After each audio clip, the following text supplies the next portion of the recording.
Hello friends, आप सभी लोगों का स्वागत है आपके अपने YouTube channel math classes with Javed sir में। तो आज की क्लास में हम लोग डिस्कस करने वाले हैं 23 और 24 जुलाई 2026 के इम्पोर्टेंट करंट अफेयर्स को।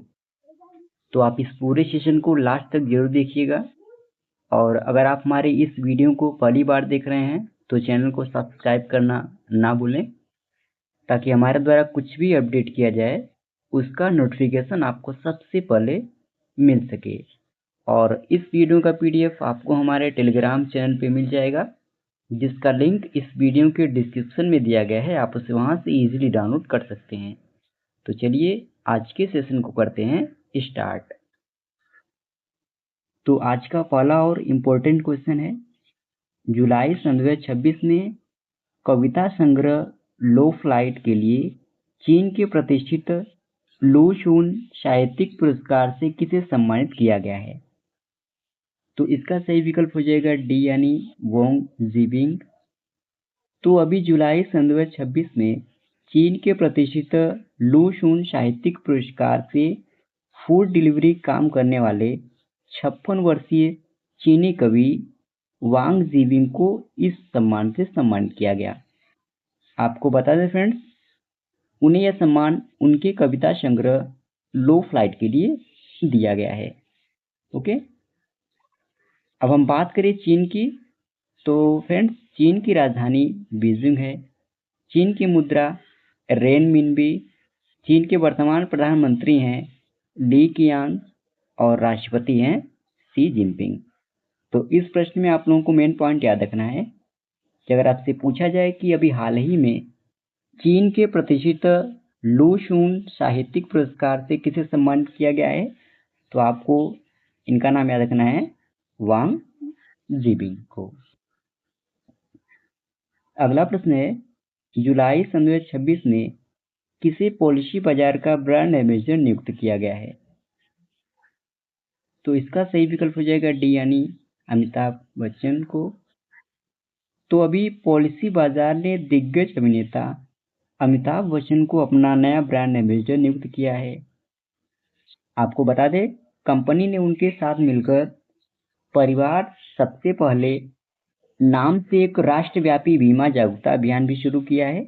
ओके, इस अभियान के अगर हम उद्देश्य की बात करें तो देश भर के परिवारों को वित्तीय सुरक्षा को प्राथमिकता देने और हेल्थ तथा टर्म इंश्योरेंस खरीदने के लिए प्रोत्साहित करना इस अभियान का मुख्य उद्देश्य है। ओके, तो अभी हाल ही में पॉलिसी बाजार ने किसे अपना ब्रांड एम्बेसडर नियुक्त किया है, तो इनका नाम आपको ध्यान रखना है, दिग्गज अभिनेता अमिताभ बच्चन को। अच्छा, क्वेश्चन हमारा ब्रांड एम्बेसडर से संबंधित था। तो अभी हाल ही में जितने भी नए ब्रांड एम्बेसडर बने हैं उनका हम लोग रिवीजन कर लेते हैं। तो अभी वीजा इंडिया द्वारा भारत अभियान के लिए शाहरुख खान को ब्रांड एम्बेसडर नियुक्त किया गया। वोग आईवीआर ने भारत के लिए अपना नया ब्रांड एम्बेसडर कीर्ति सेनन को नियुक्त किया। महाराष्ट्र राज्य सरकार परिवहन निगम का ब्रांड एम्बेसडर रितेश और जेनेलिया देशमुख को नियुक्त किया गया। भारत में F1 कार्यक्रम का ब्रांड एम्बेसडर भारतीय क्रिकेट स्टार श्रेयस अय्यर को नियुक्त किया गया। सूचना प्रौद्योगिकी कंपनी इंफोसिस ने कार्लोस अल्काराज को अपना ग्लोबल ब्रांड एम्बेसडर बनाया है। DRIV ने भारत के पूर्व कप्तान महेंद्र सिंह धोनी को अपना पहला ब्रांड एम्बेसडर नियुक्त किया है। और भारतीय महिला क्रिकेटर स्मृति मंधाना को high performance sports wear brand 18 का ब्रांड एम्बेसडर नियुक्त किया गया। ओके, अगला प्रश्न है, जुलाई सन 2026 में समान नागरिक संहिता विधेयक पारित करने वाला चौथा राज्य कौन बन गया है? तो इसका सही विकल्प हो जाएगा ए, यानी मध्य प्रदेश। तो अभी फ्रेंड्स, हाल ही में मध्य प्रदेश विधानसभा ने समान नागरिक संहिता यानी यूसीसी विधेयक को मंजूरी दे दी है, जिससे यह उत्तराखंड, गुजरात और असम के बाद इसे पारित करने वाला देश का चौथा राज्य बन गया है। ओके, तो मध्य प्रदेश का नाम आपको याद रखना है जो फ्रेंड्स अभी हाल ही में उत्तराखंड, गुजरात और असम के बाद यूसीसी यानी समान नागरिक संहिता को लागू करने के लिए विधेयक को पारित करने वाला देश का चौथा राज्य बन गया है। अगला प्रश्न है, जून सन 2026 के लिए आईसीसी पुरुष प्लेयर ऑफ द मंथ का अवार्ड किसने जीता है? तो इसका सही विकल्प हो जाएगा सी यानी नाथन स्मिथ ने। तो अभी जून सन 2026 के लिए आईसीसी पुरुष प्लेयर ऑफ द मंथ का अवार्ड न्यूजीलैंड के तेज गेंदबाज नाथन स्मिथ ने जीता है। आपको बता दें फ्रेंड्स, उन्होंने इंग्लैंड के खिलाफ टेस्ट सीरीज में शानदार प्रदर्शन किया था, जहां उन्होंने न्यूजीलैंड की 2-1 से टेस्ट सीरीज जीतने में महत्वपूर्ण भूमिका निभाई थी, जहां उन्होंने 3 टेस्ट मैचों की सीरीज में कुल 16 विकेट लिए थे। ओके, और आपको बता दें फ्रेंड्स, नाथन स्मिथ ने बांग्लादेश के मुसाद्देक हुसैन और भारत के शुभमन गिल को पछाड़कर यह पुरस्कार जीता है। वहीं फ्रेंड्स, महिला वर्ग में इंग्लैंड की स्टार सलामी बल्लेबाज डैनी व्याटहोज ने जून सन 2026 के लिए आईसीसी महिला प्लेयर ऑफ द मंथ का अवार्ड जीता है। इनका नाम भी आपको ध्यान रखना है। ओके, तो इस प्रश्न में आप लोगों को 2 पॉइंट याद रखना है कि अगर आपसे पूछा जाए कि हाल ही में जून सन 2026 के लिए आईसीसी पुरुष प्लेयर ऑफ द मंथ का अवार्ड किसने जीता, तो इनका नाम आपको याद रखना है नाथन स्मिथ। वही महिला वर्ग में किसने जीता यह पुरस्कार, तो डैनी व्याटहोज ने। अगला प्रश्न है, बैडमिंटन विश्व चैंपियनशिप 2026 के आधिकारिक शुभंकर का नाम क्या है? तो इसका सही विकल्प हो जाएगा बी यानी पीको। तो बैडमिंटन विश्व चैंपियनशिप 2026 के आधिकारिक शुभंकर का नाम पीको है, जिसे फ्रेंड्स भारतीय मोर से प्रेरित होकर डिजाइन किया गया है। अब इसके आयोजन तिथि अगर हम बात करें, यानी कब से कब तक इसका आयोजन किया जाना है, तो 17 अगस्त से 23 अगस्त 2026 तक इसका आयोजन किया जाएगा। कहाँ पर, तो इंदिरा गांधी इंडोर स्टेडियम नई दिल्ली में। और इस बार का यह 30वां संस्करण होगा, यह पॉइंट भी आपको ध्यान रखना है। अगला प्रश्न है, जुलाई सन 2026 में बागवानी के क्षेत्र में उत्कृष्ट कार्य और प्रदर्शन के लिए किस राज्य को कृषि नेतृत्व पुरस्कार से सम्मानित किया गया? तो गुजरात राज्य को अभी हाल ही में बागवानी के क्षेत्र में उत्कृष्ट कार्य और प्रदर्शन के लिए कृषि नेतृत्व पुरस्कार से सम्मानित किया गया। यानी इस प्रश्न का आपका सही विकल्प हो जाएगा ऑप्शन नंबर बी, गुजरात। अगला प्रश्न है, वर्ष 2026 में 44वें लोकमान्य तिलक राष्ट्रीय पुरस्कार से किसे सम्मानित किया जाएगा? तो इसका सही विकल्प हो जाएगा डी यानी अजीत डोभाल को।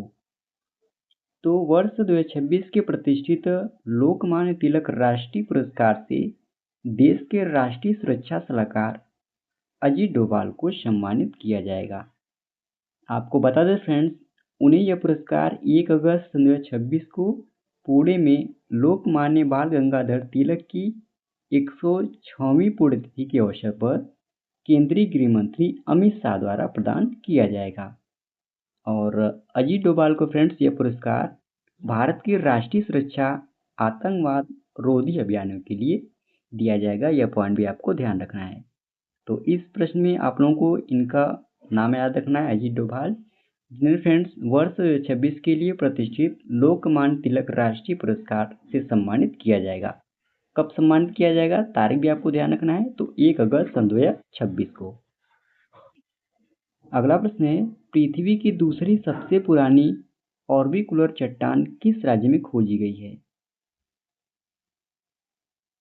तो इस चट्टान को मध्य प्रदेश राज्य में खोजी गई है। यानी इस प्रश्न का आपका सही विकल्प हो जाएगा ऑप्शन नंबर ए। अगला प्रश्न है, भारत के 99वें ग्रैंड मास्टर कौन बन गए हैं? तो वी एस रतनवेल, यह फ्रेंड्स अभी हाल ही में भारत के 99वें क्रम के ग्रैंड मास्टर बन गए हैं। यानी इस प्रश्न का आपका सही विकल्प हो जाएगा option number D, V S Ratnavel. अगला प्रश्न है, दुनिया का सबसे बड़ा दही बनाने का प्लांट किस राज्य में स्थापित किया जाएगा? तो पश्चिम बंगाल राज्य में दुनिया का सबसे बड़ा दही बनाने का प्लांट स्थापित किया जाएगा, यानी इस प्रश्न का आपका सही विकल्प हो जाएगा ऑप्शन नंबर डी। अगला प्रश्न है, जुलाई सन 2026 में भारत विश्व व्यापार संगठन के मत्स्य पालन सब्सिडी समझौते का कौन सा सदस्य बन गया है? तो 123वां सदस्य भारत बन गया है विश्व व्यापार संगठन के मत्स्य पालन सब्सिडी समझौते सदस्य के रूप में। ओके, यानी इस प्रश्न का सही विकल्प हो जाएगा ऑप्शन नंबर डी। अगला प्रश्न है, जुलाई सन 2026 में किस देश ने World Artificial Intelligence Cooperation Organization का शुभारंभ किया है? तो इसका शुभारंभ किया है चीन देश ने। ओके, यानी इस प्रश्न का आपका सही विकल्प हो जाएगा ऑप्शन नंबर बी। अगला प्रश्न है, जुलाई सन 2026 में बाढ़ राहत कार्यों में मदद के लिए भारतीय सेना ने किस राज्य में ऑपरेशन जल राहत शुरू किया है? तो इस ऑपरेशन की शुरुआत असम राज्य में की गई है भारतीय सेना के द्वारा, यानी इस प्रश्न का आपका सही विकल्प हो जाएगा ऑप्शन नंबर बी, असम। इस ऑपरेशन का नाम भी आपको ध्यान रखना है, ऑपरेशन जल राहत। ओके, अगला प्रश्न है, विश्व मस्तिष्क दिवस 2026 कब मनाया गया? तो 22 जुलाई को अभी हाल ही में विश्व मस्तिष्क दिवस 2026 मनाया गया, यानी इस प्रश्न का राइट ऑप्शन हो जाएगा ऑप्शन नंबर ए। और आज का लास्ट प्रश्न है, हाल ही में राष्ट्रीय प्रसारण दिवस कब मनाया गया? तो अभी हाल ही में 23 जुलाई को राष्ट्रीय प्रसारण दिवस मनाया गया, यानी इस प्रश्न का आपका सही विकल्प हो जाएगा ऑप्शन नंबर सी। तो इसी प्रश्न के साथ ही फ्रेंड्स, ये आज का हमारा डेली करंट अफेयर्स का सेशन समाप्त होता है। आशा करते हैं आज का आपको सेशन अच्छा लगा होगा, और इस वीडियो का पीडीएफ आपको हमारे टेलीग्राम चैनल पे मिल जाएगा, जिसका लिंक इस वीडियो के डिस्क्रिप्शन में दिया गया है। आप उसे वहाँ से इजीली डाउनलोड कर सकते हैं।